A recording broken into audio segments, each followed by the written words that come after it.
I don't hear a sigh. Okay, remember, if you do fall asleep, I got two guys here with water guns underneath their table, so that they can kind of take a little shot to wake you up. I am with Benjamin Moore Paints. I'm going to be doing the presentation today. Benjamin Moore does not sell direct. We work with our distributors and Regal Paint. I've got my colleagues here, Chip and Mike. They both are with Regal Paints, and they are, working with them. So if you have any questions about anything that we're going to talk about today, by all means ask them, or feel free to come back up to me and we'll have a conversation. So, as we get started, I've been with Ben Moore for 35 years. I've been working, living in this area now for about 9. I was in Miami before that time. So I'm a little familiar with the paint business that we do down here. And what we're going to be talking about today is something that is usually anywhere from one of the top 3 or top 5 expenses you have on your building or community, and it's painting your building or painting your community.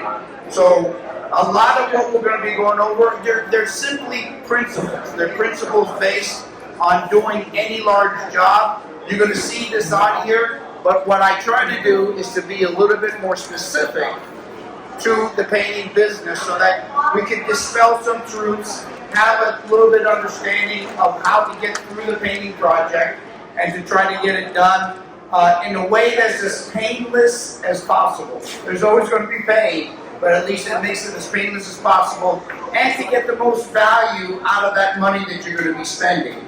The system that we're going to be talking about here, if you follow it, we've been doing this for a long time now, and it really helps the paint project come out better, or you're going to get more for your value if you follow some type of a program on here.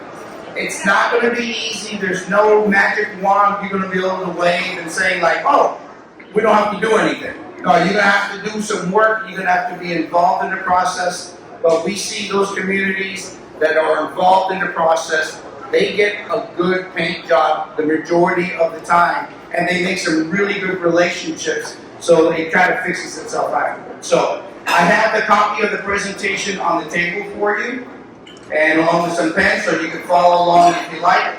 At the end of the day, there is a CEU credit.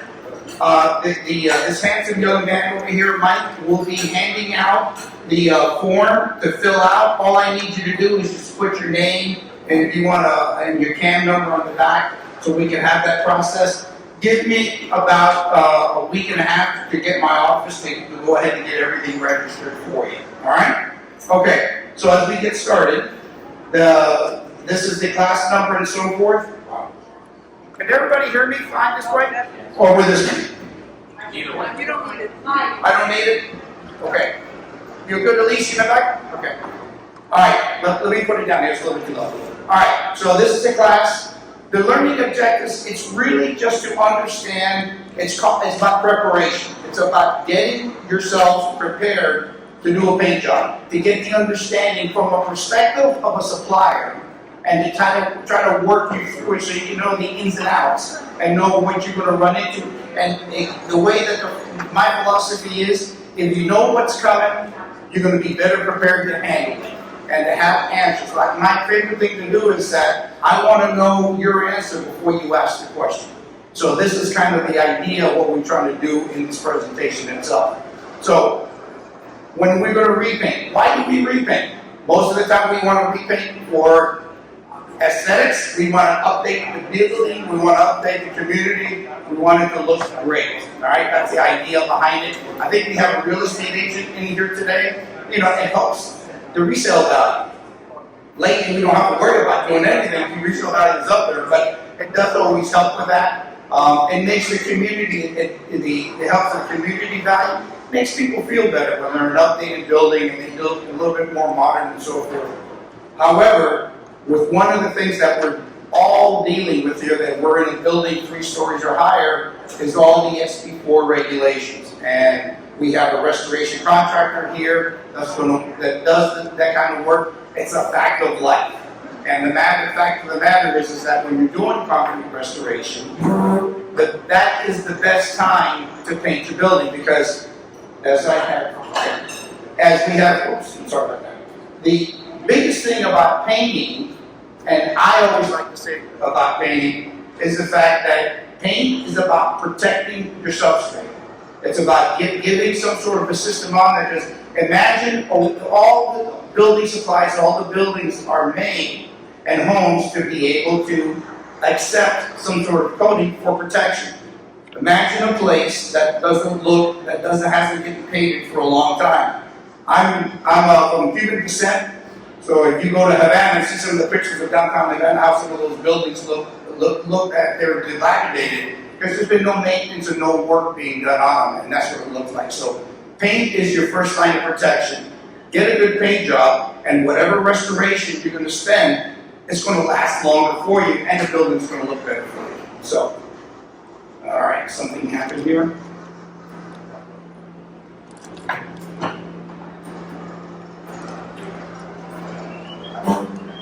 There we go.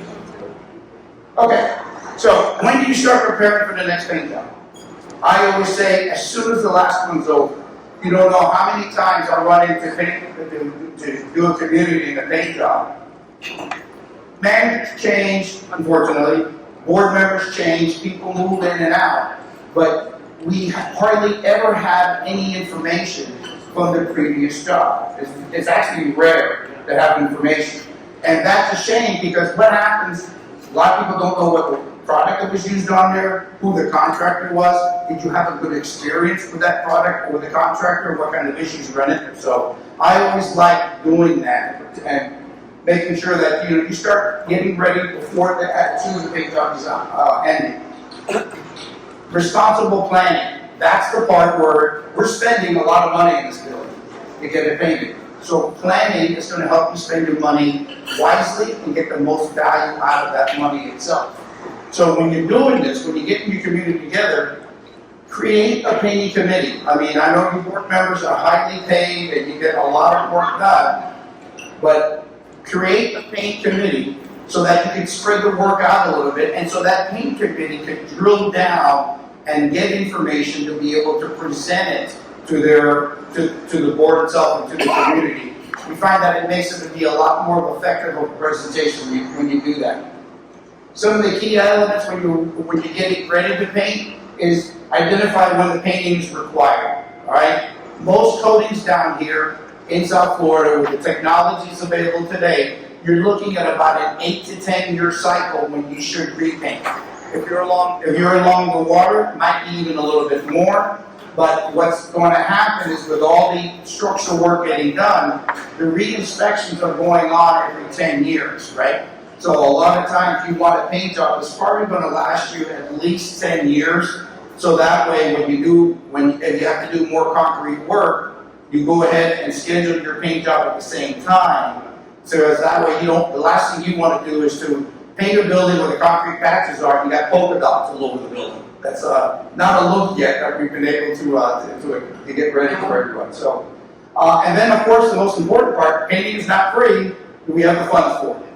You have the money ready set aside for it, and so we're going to talk a little bit more about that in a little bit. And then site inspections. It's important to look at the property and to look at things. Don't just assume what people are telling you. Get out there as a paint committee and take a look at it itself. The timing. I say 3 to 6 months. Ideally, you want to look at getting ready at least a year to a year and a half to 2 years ahead of time. Prices change and things adjust, but you'll see if you do your due diligence and do your work, that time frame is going to be able to get the work done without being overburdened. So that's a really important part about doing that. And of course, the reserve study. I'm going to put this down. The reserve study is something that we should all do. All right? Everybody know what a reserve study is? Yeah. Okay. All right. Well, you'd be surprised how many people don't know what a reserve study is. All right? And it's funny how nowadays with the SIRS and everything, it's changing. It's changing the word on that. But there's a lot of communities that still don't have that still have an issue with doing reserve study. But a reserve study, basically it's a forecast on your community. What you're going to be needing and what you're going to be needing on your building. Any major repair costs, replacement costs, so forth, paint jobs you got coming up, restoration work you got coming up, and if you have the funds to maintain it. and it's going to help you maintain your property values. With everything that we have going on now, if I were to buy a condominium or even any new home, I'm going to, and I've never done this before, I'm going to ask to see what the reserve studies are in the community, because you don't want to buy a unit, or you don't want to buy a home and there's a $5,000 to $50,000 assessment, $50,000 assessment coming up because what's coming under, and you want to see what's funded, if there's money set aside for it. So those are the things that you really have to try to do. And again, I know a lot of managers will sometimes do that. The smart managers get a professional to help you do that. It costs a little bit of money, but getting this piece done is important so you can have the money to pay for it. Because last time I checked, TWG doesn't do all this work for free, and so forth. So that's something that you really have to look at itself. Lien laws, and this is something I like to mention because it's a reality. In the state of Florida,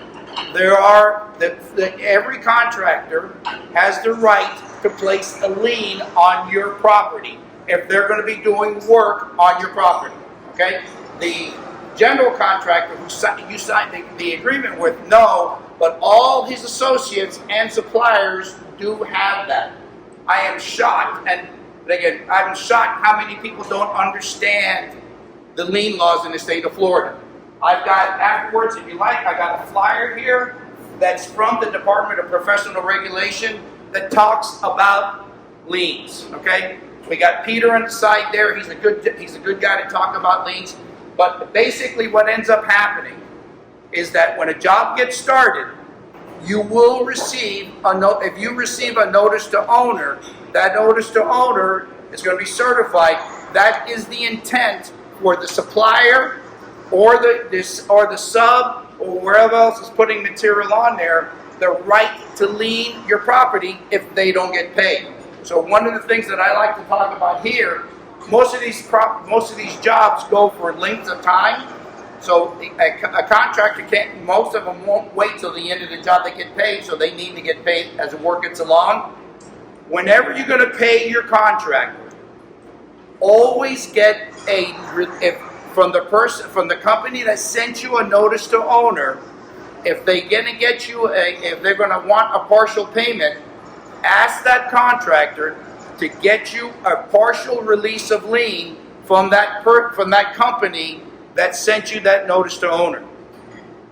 I've had before where that manager or the person that was in charge, they did not ask for partial release of liens, and they were stuck. And this is somebody that I work with. They were stuck with a huge paint bill after the building was done. So that's why. So it's really important to understand that there's nothing. Lien laws are I actually embrace them, and everybody goes, "Oh yeah, you sell the paint."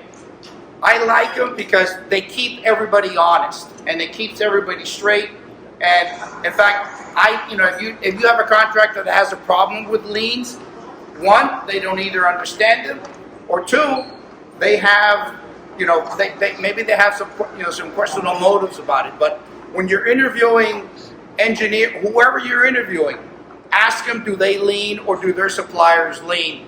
Just so you could know, okay? Just so you can know about it. All right, project considerations.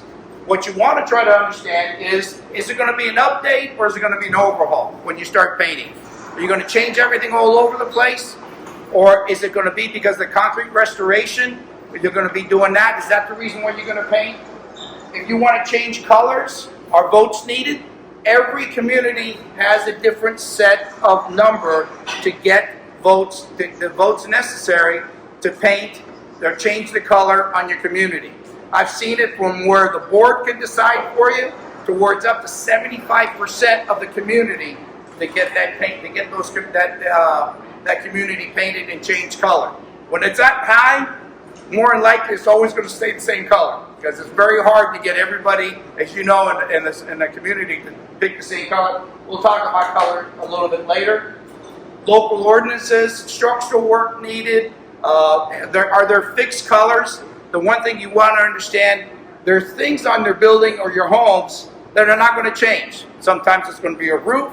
Sometimes it's going to be window shutters and so forth. So keep those in mind and work with those areas to make sure that that's going to be part of the color scheme, because it's going to show.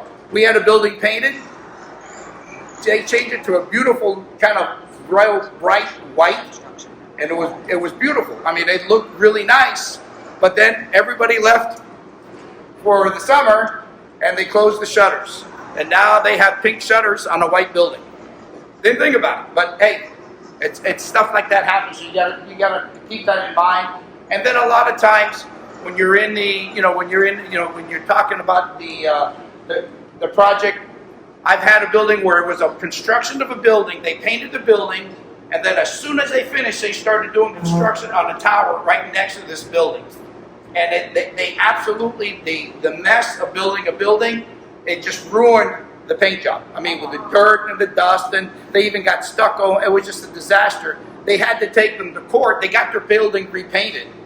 I was happy because we got a second paint job out of it. But what they did is, so keep that in consideration, when you lose the type of things that you need to think about. And then remember, whenever you pick a paint committee, keep an odd number, because you're never going to agree. You're never going to get 100%. Keep an odd number so that there could always be a decision.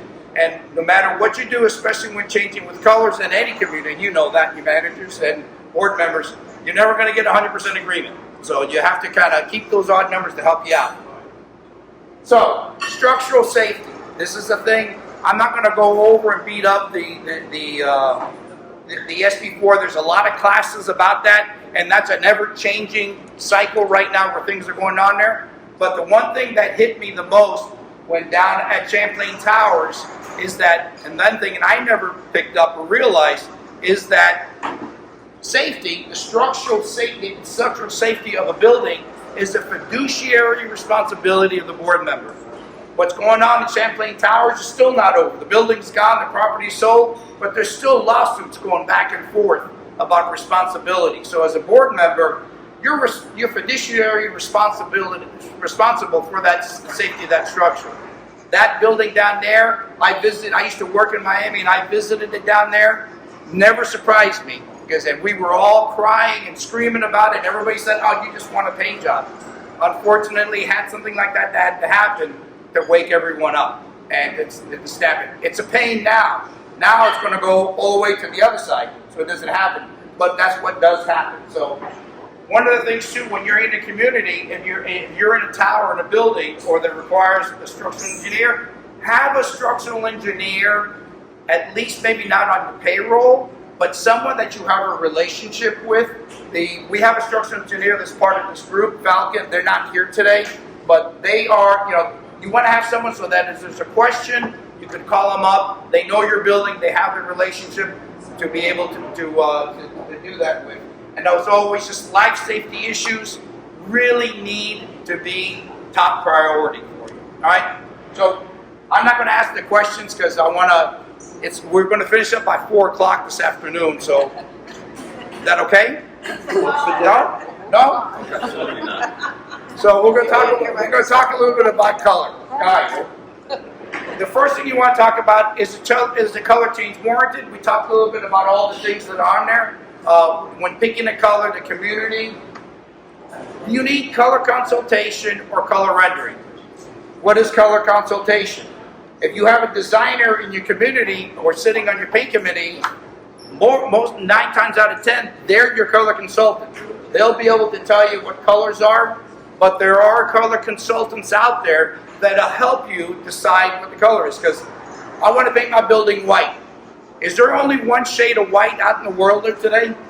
No, man. There's all. It's amazing how much shades of white out there. So get a color consultant. Let them decide, especially one that's been working in the area. They can tell you what other buildings are doing, what other communities are doing, to give you an idea of what colors to use on there. And it makes a big difference when you're doing it. And then when I say using the right colors, there are colors that hold up better in this beautiful weather that we have down here, and there's colors that fade faster. Every color that you put outside on your building will change. I don't care what the label warranty says, what the manufacturer says, or what this good-looking young salesman will tell you about the paint itself. These colors, everything fades.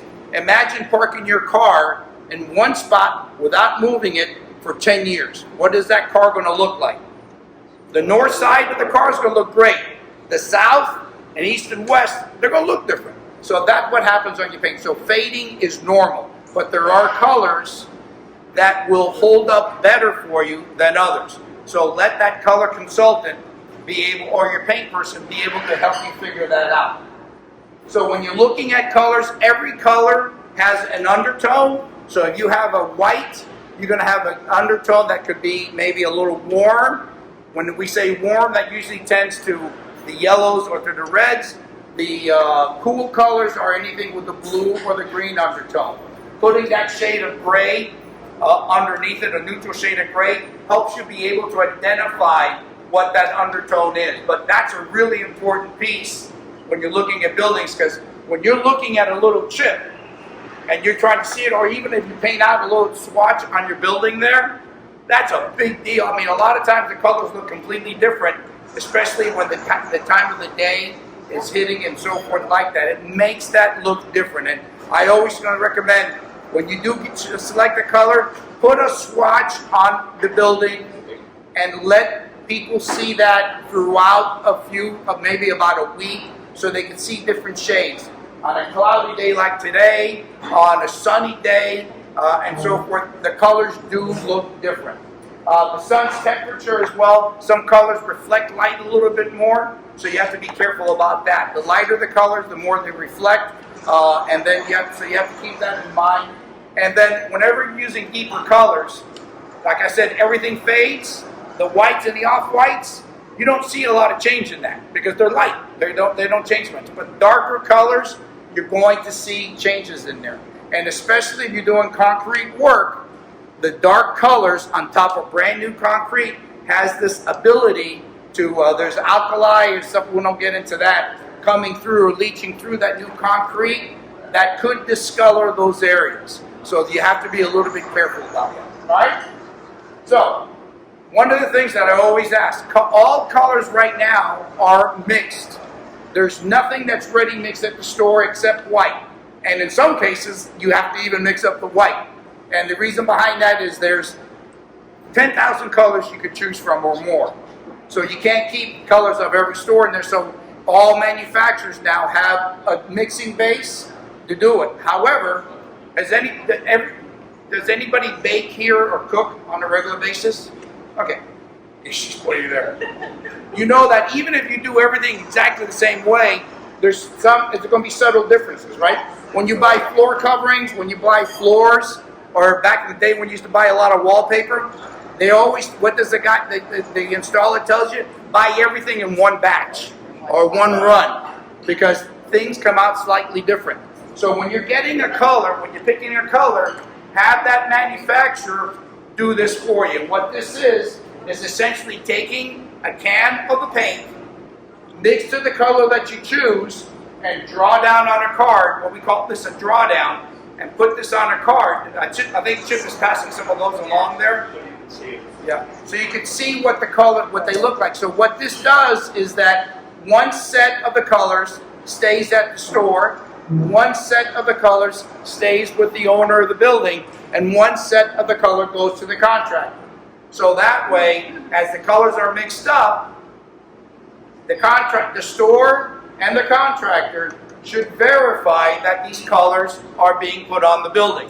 If you have signed off on that color and everybody has a copy of it, and the store mixes it up wrong, and the contractor doesn't pay attention to it and puts up the wrong color, are you guys going to be responsible for that?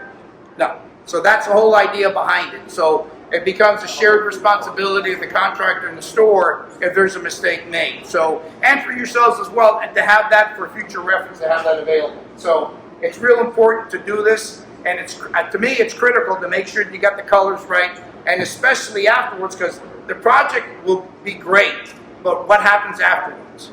It's not, Chip, you'll hardly ever see him again. No, I'm just joking, but you're going to have a relationship with the supplier afterwards. It's good to have those colors there for you. All right. Will the card fade? No. The card won't fade if you put it in the file it away. But the paint job will. So Outside it will, yeah. But at least you knew what the original color was. She asked, "Will the card fade?" And I go, "No." Well, I think I understand what she's saying. If you're buying paint and you're wrong 3 years later and it's faded, It's going to fade. so it's going to be a different color Right. when you're But at least what we can do in those areas, you can't touch up on the exterior after a couple of years. But you can go corner to corner, and that usually solves any kind of issue for you. So on this part here, before you do anything, and I'm not saying it because I'm Benjamin Moore, but before you start with an engineer, before you start with any work that's going to get on your building, interview and select a paint manufacturer. Now, why am I saying that? I'm telling you to interview my competitors, by all means. This is part of the being informed as part of the paint committee to understand that the paint manufacturers. You're going to ask them about warranties. You're going to ask them about specifications. You're going to ask them about what do they, what does the paint manufacturer do for the association. We're in a very competitive world, and we have a lot of services, and so do our competitors. So you want to understand that. The most important part about that, understand the paint that you're using. There are some competitors that come out there that say, hey, I got a paint that's $25 a gallon, and it's as good as my competitor's paint at $50 a gallon. That's not true, all right? There's no secrets in the paint business. All of us make paint the same way. Paint is one of the things I like to say in my paint class is that paint is one of the oldest products ever made. All right, paint salesmen are the second oldest profession in the world. I won't say that, but you look at cave drawings. You see the cave drawings that's put on these cave drawings. That's paint. That's the way paint's made. So it's been made for a long time. There's no secrets. All the big guys, all the big manufacturers buy the raw materials from the same people. So the costs are relatively the same. There could be some cost savings in bigger batches, but at the same time, it's about control. So interview the paint manufacturers, select them, find out what they do, what services they offer, what coating you're going to use, and what the warranty is. And we're going to talk about warranties in a minute. But just because you have a 10-year warranty that's not the equalizer in paint. The number doesn't work well. There are differences in paint, so understand that. So that way, when you have your engineer approach you, or you have your painting contractor approach you, you have already vetted the information. Remember what I said about you want to know the answer before the question is asked?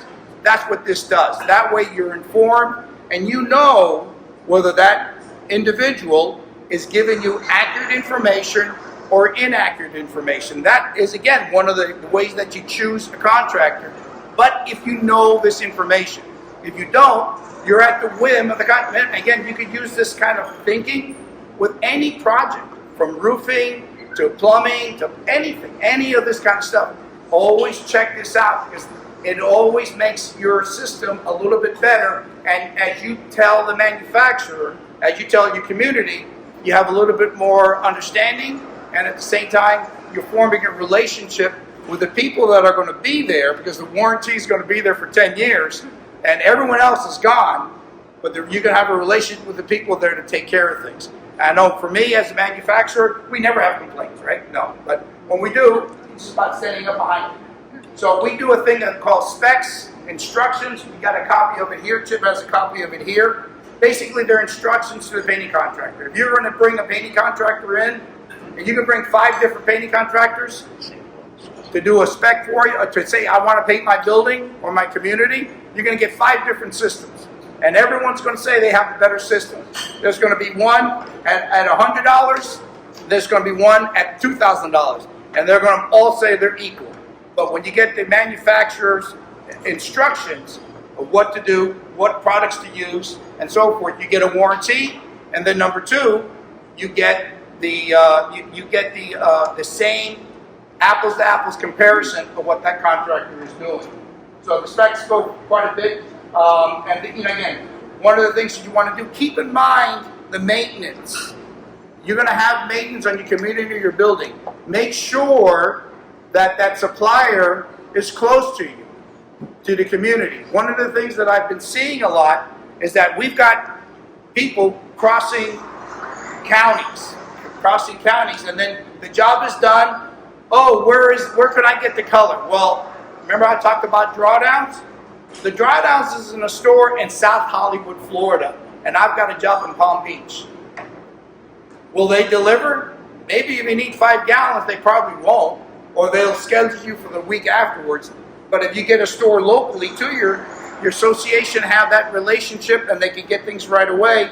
And price is the same. Price is the same. Manufacturers, you're not, as long as you're staying with that manufacturer, they're not going to play any kind of games with it. But don't get a color at a store in Palm Beach, even with a formula, to match the color that was made a year ago, 2 years ago, or at another store. They do change. It's like that baking thing. Everything does change a little bit. So, and then you want to know if they keep records and so forth. Warranties. I'm going to go real quick on this. Warranties last anywhere from 5 to 10 years. Typically, what you're seeing is 8 to 10. Has anybody ever read a paint warranty? Not you, Mike. Okay. They don't say much, do they? They don't say a whole lot on there. In fact, if you look at the warranty itself, it's more of a marketing tool than anything else. And I'm the paint guy, I'm telling you. Because we're painting on top of existing paint. So that we're depending, any manufacturer's paint, depending on that paint that's on there for our paint to work. If it doesn't, that's why we're so big on specs. That's why we're so big, we're going to talk about here on inspections. But warranties do not cover fading. Warranties only apply to concrete masonry surfaces, not floors, not wood, not metal.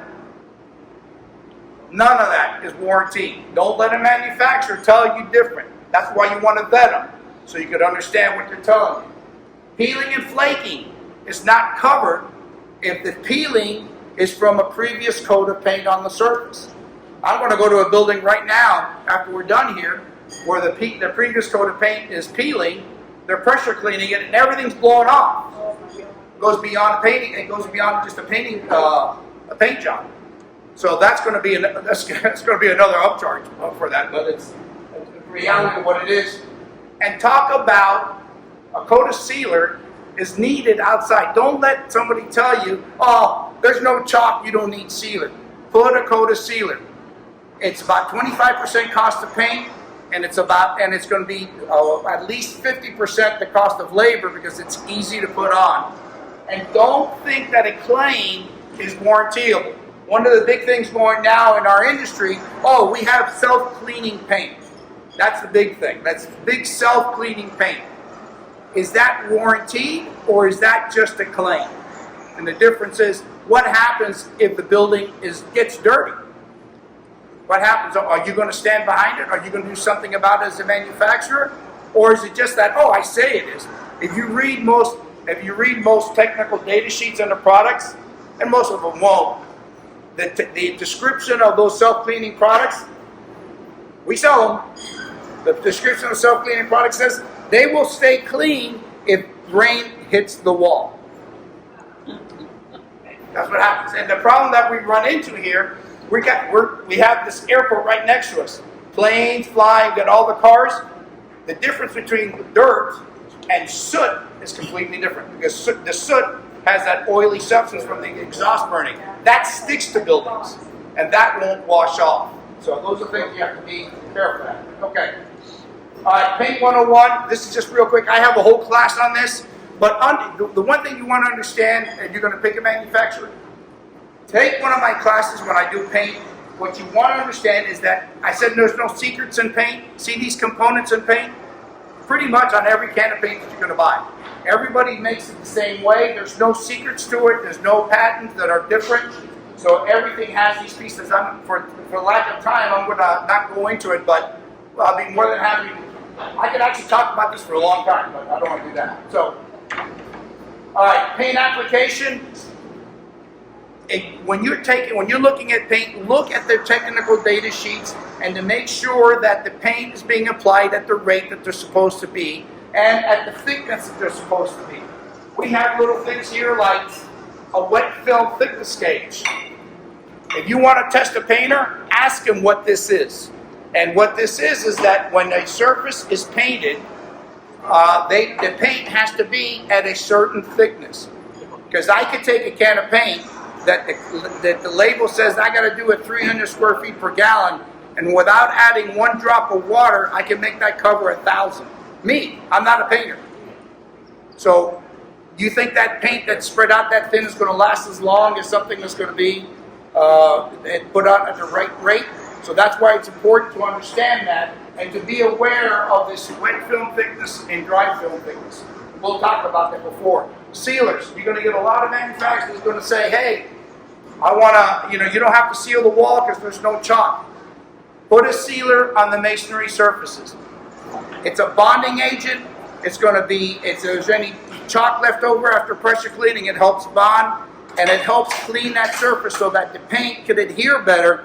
Most importantly, the paint won't soak into the surface and that paint will lay on top of the surface and protect your building and structures better. So I always tell painters, I don't want to put sealer on. If they use more sealer, you're going to end up using less paint and you're going to get a better, longer lasting paint job. So that's one of the myths that's out there as well. One coat coverage, no one guarantees that. So if you're going to change colors on your building or your homes, you're paying extra money. That's the reality of it. You're going to change colors because it goes back to spreadage rates and the way colors. If you want, I can talk to you about colors till about 4. Is that all right? But it's about colors and so forth. So those are the things that you have to do. So one coat coverage is not guaranteed. So when you're going to change colors, just assume so that the paint job can come out right, just get that second coat, regardless of who you're using. Get that second coat of paint on top of the sealer to make sure that you're getting the color right, to make sure that it's going to hold up for you and everything. All right, project management. This is the biggest part of having a great job. We're 35 minutes into my presentation, and I haven't yet talked about a painter, I haven't talked about a structural engineer or anything. Because if you do your due diligence when you're doing a paint project and go through all those steps that I have there for you, then all of a sudden now, when you start selecting an engineer, and you should always select an engineer before you do a paint job, especially if you're building 3 stories or higher, you're going to be able to ask them questions like, hey, what paint are you using? Because a lot of engineers, they want to use their guys. They want to use their manufacturers. It's not bad. I mean, if they have a good relationship with someone, it's good to have it. But this is where I run into a lot of times where the paint store is 50 to 60 miles away in our traffic. That becomes a problem. So that's why you want to be able to understand that and do the research. Now, when you're meeting with these engineers, just like and these guys are hard to get an appointment with. We had one here, he couldn't make it today. These guys and gals are hard to get an appointment with because everybody is they're needing this work done. I mean, time is a ticking. We got to get this thing done. So they're hard to get on, but get a list of questions of what to prepare. I have an article, it's an old one up here, but it talks about the ABCs of concrete restoration. Get those basics of concrete restoration understanding so when you're talking to these engineers, they will understand and you'll be able to understand their jargon. Most engineers that I've met, a lot of them are really good people. But you always want to understand, I don't care how good they are, you want to understand what they're doing the best you can, especially in your paint committee, and make sure that your money is being spent wisely. So, yes, sir. I had a question, sir. So there was a study done, and he kind of looked through this and things that the community should do. Yeah. He says we can't afford it. Right. And so we don't want to do the entire list of what he recommends. And my question, like in a wet plastic, Right. all sidewalks, right? Right. And then to bring it down to its person, and then you create problems that way under the Yep. paint, right? So we don't want to, you know, we're more of a makeup and not a facelift type community, Yeah. price-wise. So what we want to do is tell the, let's say the engineer, we don't want to follow the bulldozer. It's not like there's a Palm Beach County violation going on the property. So, Yeah. right, so now, is the bike notified, is this one notified? Do we have to really do exactly what the engineer says? I am going to defer that to an engineer, but all this that's going on is regulated by the state of Florida. These engineers don't have a lot of choices. If they see anything about safety, as I talked about the front, they'll walk off the job. If they think that something that's to do with safety, a good engineer will say, no, you have to do this, and if you don't want to do it, I'm walking away. Because the responsibility of that engineer is way higher than the cost of any job that he's going to do on him. So I would, so be careful when you do that. And unfortunately, that's why you hire an engineer to tell you what you're going to do. So, would you get? Yeah. So again, there's all kinds of information out there. There's classes that we do here about what's available. So keep looking at your emails, and we're going to have soon, I think at the beginning of next year, we're going to have an update on where the restoration is and the standards are at and so forth. So talk to you. We've got a structural engineer here you can speak to. Yep. We got the painting guys here, and you have an attorney right around the corner. And Peter is very versed on that. He loves talking about that. So, right, Pete? He's not here. Okay. All right. All right. Selecting a painting contractor, same thing. Do your work. Guess what? I've got a list of questions to ask when you're interviewing a painting contractor. The whole idea there is not to ask every question, but to jog your mind. Once you do all your work, all your due diligence, see, you're starting to gather information. You're getting more information over and over so that when people start talking to you, you know the answer. You know that if some guy's giving you a story or someone really knows what they're talking about. Helps you separate the real guys and gals from the make-believers. So go through the process, interview, and everybody says, oh, I'm not going to check on referrals. You know how many times I see a list of referrals, and if you actually call some of those referrals, especially if you pick them up, there's a lot of times that the contract, that referral, maybe when the job was done, they were in love with him, but then the follow-up afterwards has been horrible, and that's been discovered. So go ahead and do that kind of work there. So, project management. Once you've gone through, you select your painter, you got your colors, you got your manufacturer, you got your engineer, work is going to get started. This is where the real stuff happens. All that work that you did before could just be blown out the window if you don't manage your project.